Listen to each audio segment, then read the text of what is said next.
अस्सलामुअलैकुम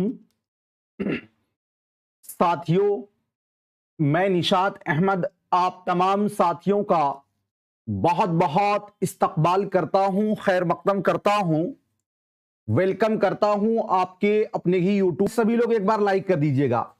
तो चूंकि आज हमारा फर्स्ट क्लास है, फर्स्ट क्लास के अंदर दो तीन, तो सबसे पहले जानते हैं कि उर्दू कवायद क्या होता है। देखिए, सबसे पहले दो चीजों को आप समझिए जी। एक होता है साथियों बोली, समझिएगा आप, एक होता है बोली और एक होता है जबान। एक क्या होता है? जबान। समझ रहे हैं मेरी बात? तो एक जो बोली है और दूसरी जो है जबान है, दोनों अलग अलग चीजें हैं। बोली जो है ना, ये किसी खास इलाके में बोली जाती है। जैसे मान लीजिए आप जिस कबीले में रहते हैं, जिस इलाके में रहते हैं, आपकी जो मादरी जबान है वो अलग है ना, उसको बोलते हैं बोली। बोली जो है ना, ये होती है साथियों मुंह जबानी। मुंह जबानी का मतलब ये हुआ कि बोली का कोई तहरीरी रूप नहीं होता, मतलब इसका कोई कायदा या कानून नहीं होता। किसका? बोली का। और जब यही बोली को बहुत सारे लोग बोलते हैं तो ये डेवलप करता है, और जब ये डेवलप करने लगता है तो फिर ये जबान का रूप ले लेता है। किसका रूप ले लेता है? जबान का रूप ले लेता है। और जब ये जबान का रूप लेता है तो जबान जो है ना, जबान होती है तहरीरी। तहरीरी का मतलब हुआ लिखावट, यानी लिखने में उसका होता है। तो जबान जो है, जबान के होते हैं उसूल और जबान के होते हैं क्या? कवायद। इसी उसूल को इसी कवायद ही बोला जाता है। अब समझिएगा, चूंकि ये जो बोली है हर 20 किलोमीटर के दायरा पर चेंज हो जाता है। जैसे मान लीजिए कि आप जिस इलाके में रहते हैं, वहां की जो बोली है, वहां से 20 किलोमीटर आप उत्तर पश्चिम दक्षिण जाइए, हल्का सा फर्क आपको बुझाएगा जी। उसको हम लोग बोलते हैं पश्चिम का लोग है तो पूरब का लोग है तो उत्तर का लोग है, ऐसा कुछ नहीं है। बल्कि बोली जो है ना, जैसे जैसे जगह इलाका चेंज होता है वैसे वैसे इसमें तब्दीलियां आती रहती हैं। ठीक। अब रहा कि चूंकि इसका कोई उसूल, कोई कायदा, कोई कानून नहीं है, जो लोग जैसे बोलते हैं उनको कोई रोकने वाला नहीं, कोई टोकने वाला नहीं, कोई उसको कुछ नहीं बोलता है। लेकिन जबान जो है ना, इसका उसूल होता है, इसका कायदा होता है, इसका कानून होता है, इसलिए ये बिगड़ती नहीं है, जबान एक ही रहती है। जैसे मान लीजिए उर्दू जबान है, उर्दू जबान जहां जहां बोली जाएगी, ये सबको पता है कि किताब मुअन्नस है। किताब क्या है भाई? किताब मुअन्नस है। तो जो भी लोग उर्दू जबान बोलेंगे वो किताब मुअन्नस ही बोलेंगे, इसको मुजक्कर बोलेंगे तो गलत हो जाएगा। इसलिए कि इसका एक कानून बना हुआ है, एक तहरीरी बना हुआ है।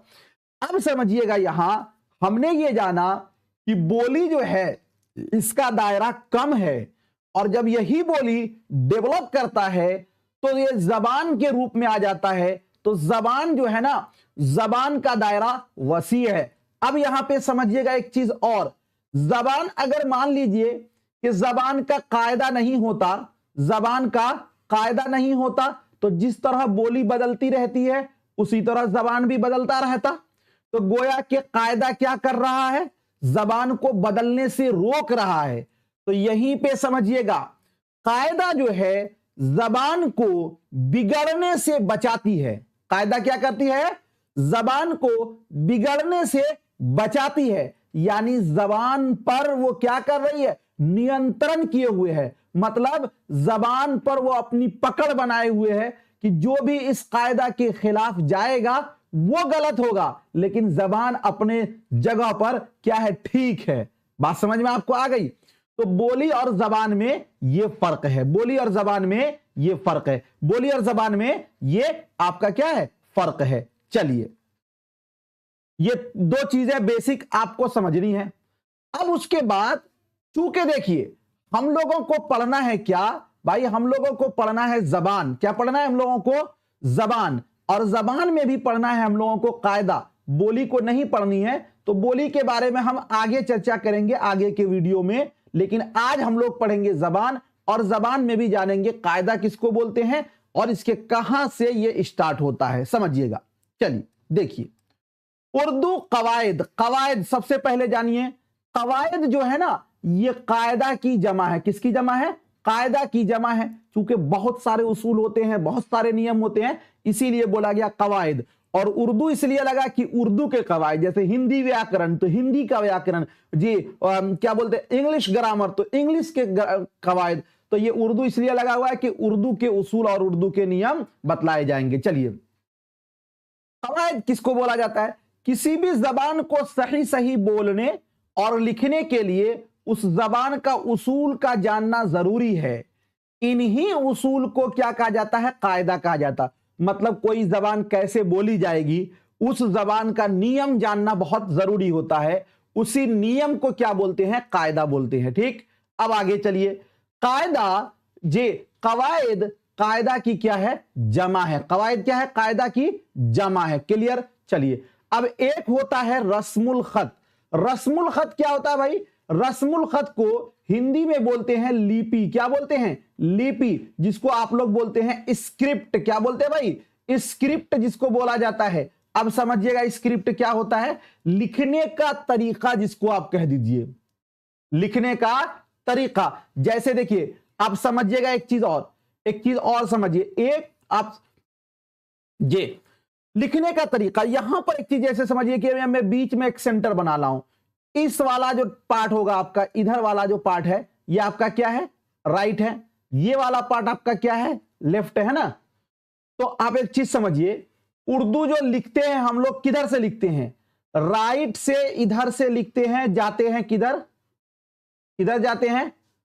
बाएं की तरफ। मतलब उर्दू जो लिखा जाता है दाएं से बाएं के तरफ लिखा जाता नहीं।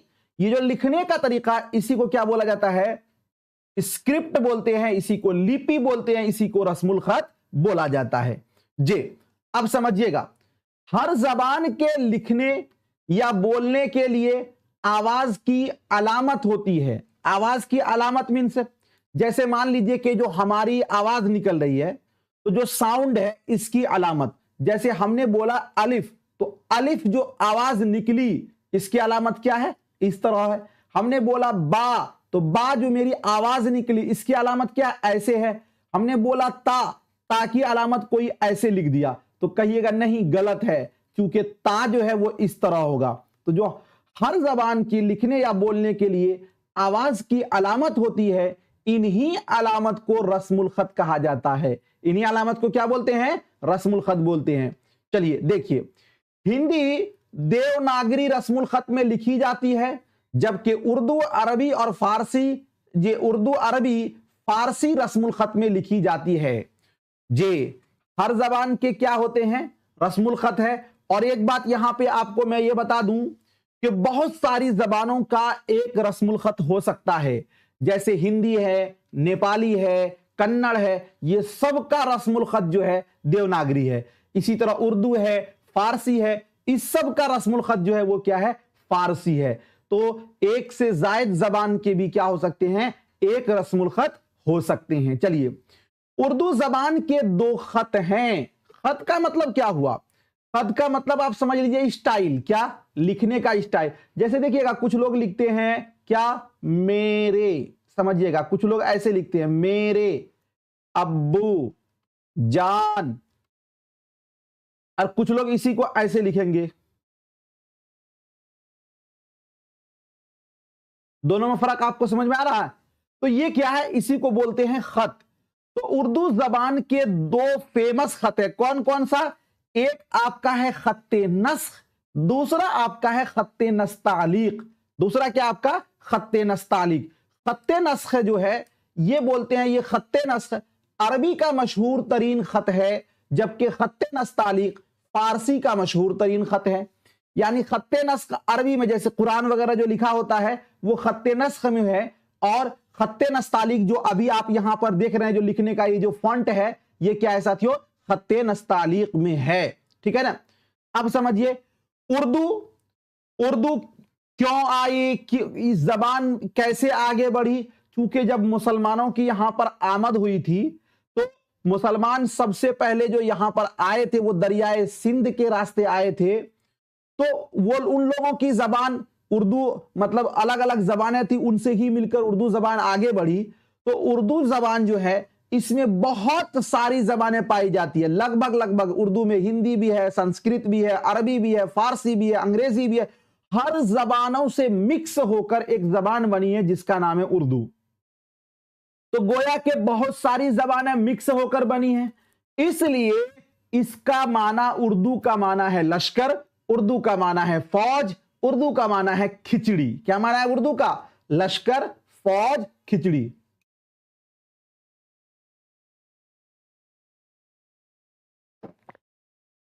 इसमें कोई ऐसी बात नहीं है कि जो आप नहीं समझ पा रहे हैं, और जो वैसी बात होगी जो कि आपको नहीं समझ में आएगी तो उसको हम लिखकर ही आपको बता देंगे। चलिए, उर्दू का माना क्या होता है? लश्कर होता है। चलिए, लश्कर मैंने इसलिए बताया कि उर्दू में दुनिया की लगभग लगभग जबानें शामिल हैं, इसीलिए इसको बोलते हैं लश्कर, फौज, खिचड़ी।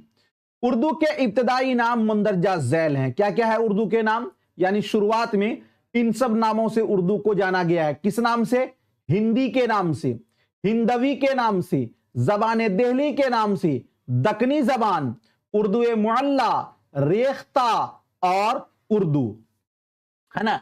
याद रखिएगा, रेख्ता है, उर्दू मुअल्ला है, ये सब उर्दू के ही नाम है। अब चलिए आगे और कुछ चीजों को देखते हैं। जबान की सबसे छोटी इकाई जो हम लोग बोलते हैं, किसी भी जबान की जो सबसे छोटी इकाई, जो सबसे छोटी इकाई है उसको कहा जाता है हर्फ। क्या बोलते हैं? हर्फ। तो जबान की सबसे छोटी इकाई को क्या कहा जाता है? हर्फ बोला जाता है। जैसे बा, जैसे जीम, जैसे सीन, जैसे शीन वगैरह वगैरह। ठीक, तो जबान की सबसे छोटी इकाई क्या है? आपका हर्फ है। हर्फों के मजमुआ को लफ्ज कहा जाता है। मजमुआ का मतलब हुआ कि बहुत सारे हर्फ को एक जगह मिला लिया, तो उसको क्या बोलते हैं? लफ्ज बोलते हैं। जैसे देखिए, हमने मिलाया रे और जोड़ अलिफ जोड़ ते, तो अब देखिए इसमें कितने हर्फ हो गए? 3 हर्फ। एक हर्फ हो गया रे, दूसरा हो गया अलिफ, तीसरा हो गया आपका ता। तो ये तीनों मिलकर तब आपका बनेगा क्या? रात। तो रात जो है ना, ये कहलाएगा भाई क्या? रात कहलाएगा लफ्ज। रात क्या कहलाएगा? लफ्ज। तो हमने ये जाना कि हुरूफ के मजमुआ को क्या बोलते हैं? लफ्ज बोलते हैं। जैसे मान लीजिए आप बोलते हैं बात, तो बे, अलिफ और ते, 3 हर्फ इसमें मिला, ये क्या हो गया? लफ्ज हो गया। तो हुरूफ के, हर्फों के मजमुआ को क्या कहा जाता है? लफ्ज कहते हैं। क्लियर? अब चलिए, क्योंकि हम लोग उर्दू कवायद पढ़ रहे हैं तो यहां पर कुछ बातों को हमें ध्यान में रखते हुए ही हमें आगे बढ़ना है। वो ये है कि उर्दू जबान में हुरूफ तहज्जी की कुल तादाद 52 है। अब ये आपके एग्जाम में पूछा जाता है, बिल्कुल इसको याद रख लीजिए। अब सबसे पहले तो आप ये कहिएगा कि हुरूफ तहज्जी किसको बोलते हैं? याद रखिएगा, हुरूफ तहज्जी बोलते हैं अलिफ से लेकर या तक के जितने हुरूफ हैं उसको बोलते हैं हुरूफ तहज्जी। इसी तरह जैसे कि आप बोलते हैं क्या? अल्फाबेट, अलिफ से लेकर जेड तक के जितने भी साथियों क्या हैं? लेटर है, उसको अल्फाबेट बोलते हैं। इसी तरह आप बोलते हैं वर्णमाला, क से लेकर ज्ञा तक के जितने भी क्या हैं? जी अक्षर हैं, उसको क्या बोलते हैं? वर्णमाला बोलते हैं। तो जी वर्ण है तो उसको वर्णमाला बोलते हैं। तो इसी तरह हुरूफ तहज्जी अलिफ से लेकर या तक के तमाम हुरूफ को क्या बोला जाता है? हुरूफ तहज्जी। अब हुरूफ तहज्जी 2 तरीके का होता है। एक हुरूफ तहज्जी होगा सिंगल, यानी एक होगा मुफरद, और दूसरा हुरूफ तहज्जी होगा मुरक्कब। दूसरा हुरूफ तहज्जी क्या होगा? मुरक्कब होगा। तो इस दोनों हुरूफ तहज्जी को मिलाकर इसकी जो कुल तादाद है वो है 52। कितनी तादाद है? 52। लेकिन किसी किसी किताब में आपको 51 भी देखने को मिलेगा, लेकिन अक्सर किताबों में आपको 52 मिलेगा। आपको 52 वाले ऑप्शन पर ही टिक लगाना है। एग्जाम में अगर आएगा हुरूफ तहज्जी की तादाद कितनी है, अगर ऑप्शन 52 हो तो 52 लगा दीजिएगा, 52 अगर नहीं हो 51 हो तो 51 लगा दीजिएगा। ठीक है जी, समझ में आपको आ गया? अब देखिए, इस 52 में 2 तरह के हर्फ हैं। एक हर्फ है हुरूफ मुफरद, दूसरा आपका है हुरूफ मुरक्कब। हुरूफ मुफरद किसको बोलते हैं? हुरूफ मुफरद की तादाद कुल 37 है। 37 हुरूफ जो है वो आपके हुरूफ मुफरद है, यानी वो हुरूफ जो सिंगल है। और 18 इसमें भाई कौन है? वो हुरूफ हैं जो आपके क्या है? जे 18 हरूफ जो है वो हरूफ, सॉरी 18 नहीं बल्कि यहां पर 15 होगा। 15 हरूफ वो हरूफ हैं जो मुरक्कब है। तो 15 और 18 जब ये 37 और 15 को जोड़िएगा तो आपका कितना हो जाएगा 52। चूंकि 7 और 5 12 के 2 हासिलदार 1 3 1 4 1 5 52 हो जाएगा। लेकिन जो लोग 51 मानते हैं वो हरूफ मुफरद को 36 मानते हैं और इधर 15, तो 36 और 15 कितना हो जाएगा 51 हो जाएगा। ठीक है, अब देखिए जो जिसकी तादाद 37 है हरूफ मुफरद की वो कौन कौन से हैं। तो अलिफ मद जबर आ, अलिफ जो लोग 36 मानते हैं ना इस दोनों को एक ही अलिफ मानते हैं। बे पे ते ते से जीम चे हे खे दाल डाल जाल रे रे जे ये फारसी का जे है। ठीक है, सीन शीन स्वाद जाद तो जो ऐन गैन फे काफ काफ गाफ लाम मीम नून वाव हे हमजा ये और ये वाला जो गाफ है ना ये साथियों किसमें है फारसी का है। यहां पर एक बात और समझिएगा, मैं आपको नूरानी कायदा नहीं पढ़ा रहा हूं लेकिन इसमें बहुत सारी चीजें छुपी हुई है। देखिए यहां पर आपने पढ़ा होगा कि ये दोनों तो ये ही है, इस दोनों या का क्या मतलब होता है समझ लीजिएगा आप मेरी बातों को।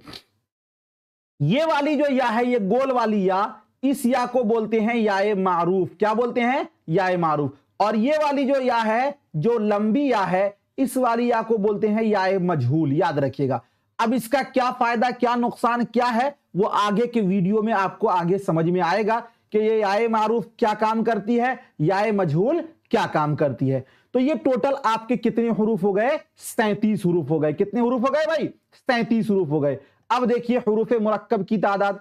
मुरक्कब का मतलब होता है कंबाइंड यानी संयुक्त। मतलब यह हुआ कि वो हुरूफ जो दो हरफों से मिलकर बना हो। जैसे देखिए मैं आपको बताऊं ये टोटल इसकी तादाद जो है वो 15 है। और एक बात याद रखिएगा ये 15 हुरूफ जो है ये हिंदी के हैं। किसके हैं हिंदी जबान से लिए गए। जैसे मान लीजिए हमको बोलना होता भाला लाओ झाड़ू लगाओ, तो अब यहां पे भाला किससे बनाइएगा। यहां अब उर्दू में तो बे ही है, भे तो नहीं ना है। झाड़ू उर्दू में तो क्या है जीम है, झे तो नहीं है ना। झूठ मत बोलो उर्दू में तो चे ही है, छे तो नहीं है। तो अब इन सब के लिए साथियों चूंकि हम लोग यहां पे रहते हैं तो हिंदी से टोटल 15 हरूफ लिए गए, लेकिन ये 15 के 15 मुरक्कब है। जैसे देखिए इसके बारे में सबसे पहले तो आप ये कीजिए कि इसको आपको पहले मेरे साथ बोल लेना है, उसके बाद फिर इसको हम आपको समझा देते हैं। चलिए बोलिए। बे में हे लगा भे, या फिर आप इसको ऐसे ही बोल सकते हैं बे जोड़ हे बराबर भे। दोनों तरीके से किसी कायदे से बोल सकते हैं। अब देखिए इसमें जो है ना इसको बोलते हैं भे। भे इसलिए कि इसमें बे है प्लस में आपका ये वाला हे है, दोनों मिलकर तब ये बना है भे। जैसे कि आप भालू बोलेंगे भाला बोलेंगे तो बे जोड़ हे बराबर भे, या फिर बोलिए बे में हे लगा भे। दोनों तरीके से आप पढ़ सकते हैं। पे पे बोलेंगे पे में हे लगा फे, ये पे जोड़ हे से है। ते में हे लगा थे, टे में हे लगा ठे, जीम में हे लगा झे, चे में हे लगा छे, दाल में हे लगा धे, डाल में हे लगा ढे, रे में हे लगा रे। थोड़ा सा इसको सख्ती से बोलेंगे। रे में हे लगा रे, काफ में हे लगा खे खे। देखिए एक तो ये वाला भी खे है, ये खे और ये खे दोनों में अलग है। खाना लिखना है भाई तो खाना इससे होगा। और क्या है ये खालू, खालू जान, खालू लिखिएगा तो ये ऐसे लिखिएगा, नहीं तो खालू और खाना में दोनों में अलग अलग हो जाएगा। गाफ में हे लगा घे, क्या गाफ में हे लगा घे, और लाम में हे लगा ले, और मीम में हे लगा में, और नून में हे लगा ने। इसकी तादाद टोटल कितनी है 15 है। अब समझ लीजिए आप कि हुरूफे तहज्जी की तादाद कितनी है 52 है। 52 में से हुरूफे मुफरद जो है उसकी तादाद कितनी है भाई, तो हुरूफे मुफरद की तादाद 37 है और हुरूफे मुरक्कब की तादाद कितनी है 15 है। 37 15 कितना हो जाएगा तो आपका 52। और हुरूफे मुरक्कब जो है वो तमाम के तमाम वो हिंदी के हुरूफ है। किसके हुरूफ है हिंदी के हैं। अब जानिए कि हुरूफे इल्लत, जैसे कि आप जाइएगा अरबी ये इंग्लिश का पढ़ने, तो वहां पर आपको पढ़ाया जाता है कि इंग्लिश के जो तमाम लेटर हैं जो उसमें आपको पढ़ाया जाएगा कॉन्सोनेंट और ववेल, ववेल है ना।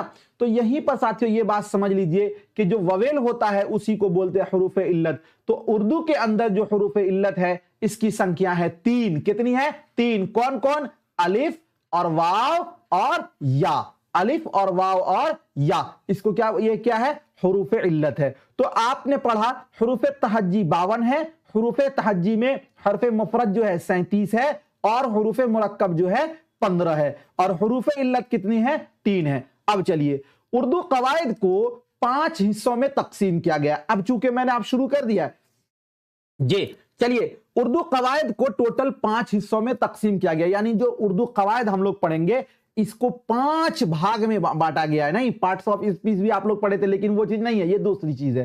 तो उर्दू कवायद को टोटल कितने हिस्सों में बांटा गया है? 5 हिस्सों में जी। इन्हीं सब छोटी छोटी बातों से आपके एग्जाम में आएंगे और आप टाएं टाएं फुस कर जाइएगा जी। ये बिल्कुल आसान भी नहीं है लेकिन है कि बहुत टफ भी नहीं है। उर्दू कवायद को 5 हिस्सों में बांटा गया है। सबसे पहले जो है वो आपका है इल्मे हिज्जा। मेरे साथ बोलिएगा, उर्दू कवायद को 5 हिस्सों में बांटा गया है। पहला इल्मे हिज्जा, दूसरा आपका इल्मे सर्फ, तीसरा आपका है इल्मे नहव, चौथा आपका है इल्मे बलागत, पांचवा आपका है इल्मे उरूज। मेरे साथ एक बार फिर बोलिए आप लोग, उर्दू कवायद को 5 हिस्सों में बांटा गया है। इल्मे हिज्जा, इल्मे सर्फ, इल्मे नहव, इल्मे बलागत, इल्मे उरूज। अब जानेंगे कि इल्मे हिज्जा किसको बोलते हैं। इल्मे हिज्जा जे, इल्मे हिज्जा जिसमें हुरूफ के हरकात सकनात और आवाजों से बहस की जाती है ताकि हुरूफ का सही तलफ्फुज मालूम हो जाए, उसको इल्मे हिज्जा कहते हैं। हिज्जा का मतलब होता है स्पेलिंग, स्पेलिंग का मतलब होता है वर्तनी, यानी वो ज्ञान, यानी वो इल्म जिसमें हुरूफ के जबर जेर पेश इस पर बहस की जाए उसको ही इल्मे हिज्जा बोला जाता है। समझ में बात आ गई? चलिए दूसरा आपका है भाई इल्मे सर्फ। इल्मे सर्फ क्या होता है? इसमें अल्फाज की साख्त, बनावट और उनके तगय्युर और तबद्दुल से बहस की जाती है। मतलब ये समझ लीजिए हिंदी में कि अल्फाज के रचना यानी संरचना पर बहस की जाती है इसके अंदर, कि ये अल्फाज निकला तो कहां से निकला, ये अल्फाज अगर किस बाब से निकला, उस बाब की खासियत क्या है, इस चीज का जिस पर बहस की जाए उसको ही बोलते हैं इल्मे सर्फ। और उसके बाद आपका है इल्मे नहव। इल्मे नहव जो है ये किसको बोला जाता है भाई? इल्मे नहव, इसमें जुमलों की साख्त, बनावट और उनकी तरकीबो तरतीब से बहस की जाती है। देखिए अगर मैं ये बोलूं गई उड़िया चिड़िया उड़, गई चिड़िया उड़, अब यहां पे क्या समझा आपने?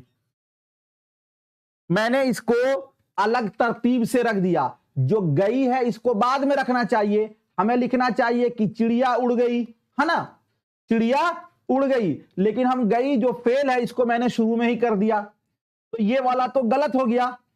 अब ये कैसे पता चलेगा? तो इसका ज्ञान जिसमें होगा, इसके बारे में, जिसके बारे में तरतीब की जाएगी कि आपको मुताल्लिक फेल को कहां पे रखना है, फेल को कहां पे रखना है, फाइल को कहां पे रखना है, मफऊल को कहां पे रखना है, इन सब बातों पे जिस इसमें चैप्टर में बहस की जाएगी उस चैप्टर को बोलते हैं इल्मे नहव। क्या बोलते हैं?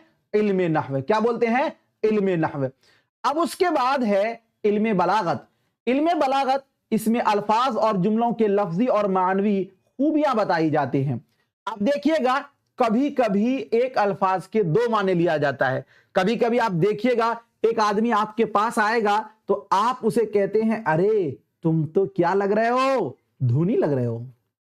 क्या लग रहे हो? धोनी लग रहे हो जी। कोई किसी को बोलेगा तुम तो क्या लग रहे हो, मिस वर्ल्ड लग रहे हो, मतलब तुम्हारा चेहरा बहुत क्या है, खूबसूरत है, रौनक दे रहा।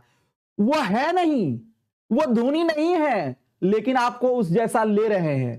तो जिसमें अब एक लफ्ज के कई माने होते हैं, एक होता है लफ्जी माना, एक होता है कि उसका आप लफ्जी माना नहीं ले रहे जी, वस्फी माना ले रहे हैं।